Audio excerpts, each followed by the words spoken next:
Loss and grief can happen to anyone, and how one navigates through it depends on the support system within the environment they are in. My name is Pamela Kilemi, and this is Personal Development Challenge.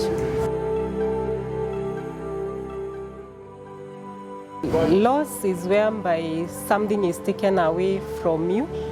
Loss can be of different nature, and loss is what makes someone grieve, because grief is the action of mourning or bereaving what one has lost. That is, the losses could be a loved one, it could be loss of one's health, whereby one could be diagnosed with a terminal illness, that is a loss.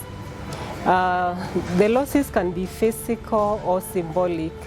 The symbolic nature is whereby one is divorced, that is a loss, which we call symbolic because it is not something you can touch. Loss of like a title or a job. Someone could be maybe a CEO and then they lose that title or status. So those are what we call symbolic losses.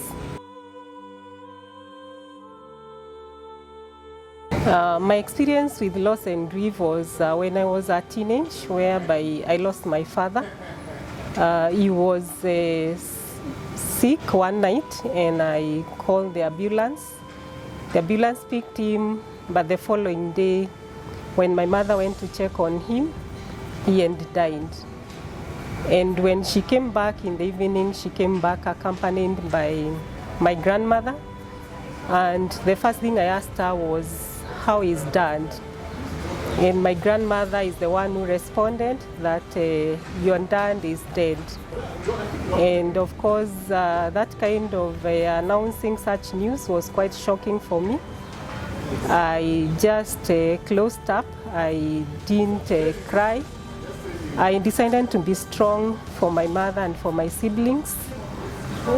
So I suppressed that pain for quite many years until when I went to a psychology class and I was able to go through therapy and deal with that loss and grief, which made me get stuck in different areas of my life. And it also affected my studies quite much. Although I was able to deal with it through reading a lot, exercising, and nature rides, nature walks. But then in therapy, that's where I was able to fully deal with the loss. Loss and grief, according to one theorist, Kubler-Ross, there are many others who have come with different stages, but Kubler-Ross has 5 stages, that is denial, anger, bargaining, and depression, and then acceptance. So these stages are not rigid. One can be at a certain stage at a certain time, but when the person accepts, that's when they are able now to move on. And sometimes when grief is left unattended, the person may stay for long in depression and it may end up being a mental health issue, or it may cause what we call psychosomatic diseases. And also it can cause psychological disturbances to the person if it's not really dealt with on time. I believe at the stage I got stuck in was the denial stage, because it felt like I never accepted he's dead. I carried him within me, as my therapist told me that I had not buried my father all the years, although I thought I had overcome the grief. But when I went for the therapy, I knew, or I realized I had not really buried my father. I was in denial, but then I was able now to bury him and move on with my life.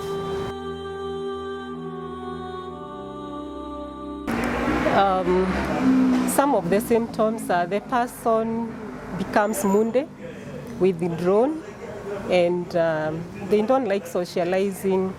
They want to be by themselves, and this is where social support comes in, because For me, friends were there for me whenever I wanted to be away alone. They would always look for me and ensure I don't stay alone.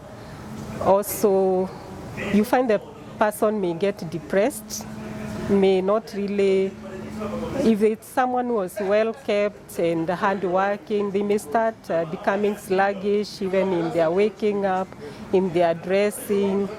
All these could be signs that they have prolonged their grief, and maybe they are either ending to depression or still they have prolonged their denial stage or their bargain stage, one of the stages. I would say exercise is one thing. A person should try as much as possible maybe to take brisk walks, different exercises that are just one can do even within the house. And these physical exercises, they produce, the brain is able to produce some neurotransmitters, chemicals, like dopamine, endorphins, and serotonin, which are called mood-boosting chemicals or pleasure chemicals. And once someone is able to exercise and those chemicals are produced, they receive some relief or some joy within themselves. Reading, meditation could be some of other ways of dealing with grief, and also being with friends, music, laughter with friends. All these things will help the person be able to deal with the grief easily.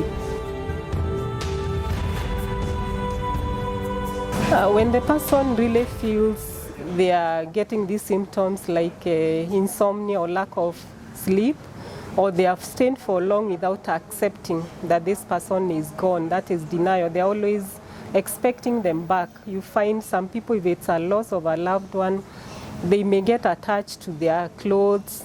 If it's where they used to sit in the house, they may not want any other person sit there.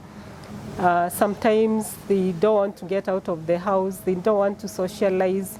At this point, if it is prolonged, it's a high time the person should seek therapy.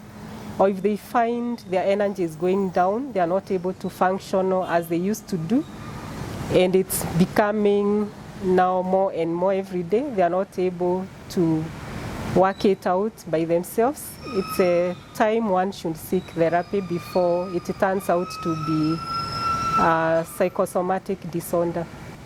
It's important to have the knowledge on how to go about grief and loss, because knowledge is power.